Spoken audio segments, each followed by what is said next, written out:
Thank you, Mr. Speaker. Since I was first elected to Congress in 2004, I've heard from thousands of constituents across North Carolina's 5th District.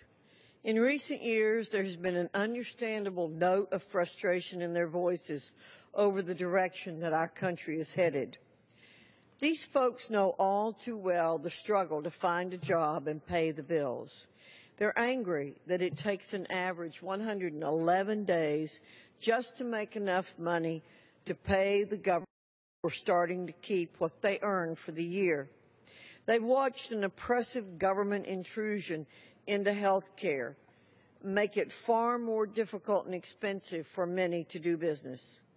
They're discouraged by an uncertain regulatory environment that's wreaking havoc on both employers and employees. They're outraged at the President's unprecedented attempt to grant amnesty to millions of illegal aliens when there are so many individuals who've waited years for the opportunity to come to this country the right way. Over the last 4 years, the U.S. House of Representatives has done everything in our power to put this nation on a better path. We passed numerous pieces of legislation to encourage job growth and strengthen America's standing in the global economy. We also passed bills that would decrease energy costs, allow workers to have more flexibility to spend time with their families, and increase transparency in how tax dollars are spent. However, we were stymied again and again by Democrats in the Senate. Despite the short time we have had, the obstacles we have faced, and the enormity of our task, House Republicans have still managed a number of conservative victories. For example, this summer,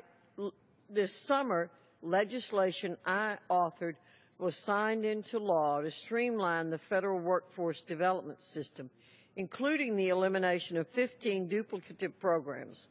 Last month, we passed legislation that has since been signed into law to allow families of a severely disabled child to save for their child's long-term disability expenses in the same way that many families currently save for college through popular 529 investment plans, encouraging personal responsibility instead of increasing dependency on the government. We all wish we could have done more, much more. However, we'll have greater opportunities over the next 2 years with the Republican House and Senate. The 114th Congress offers new chances to pass legislation that will take the country down a road of economic recovery that results in lower unemployment, a fair tax code, and opportunity for all. We'll work to reduce the size and scope of the federal government, protect against executive overreach, reform federal spending, and keep America strong. My priorities for this year include continuing efforts to increase transparency and accountability in government. That is why H.R. 50, the Unfunded Mandates Information and Transparency Act, which we call UMITA, is the first bill I introduced in the 114th Congress. This legislation would improve transparency and public disclosure of the true cost in dollars and in jobs that federal dictates pose to the economy. I've offered this legislation in the past 4 Congresses, and it has successfully passed the House with bipartisan support on 3 separate occasions, only to be ignored by the Senate. My hope is that this year will be different.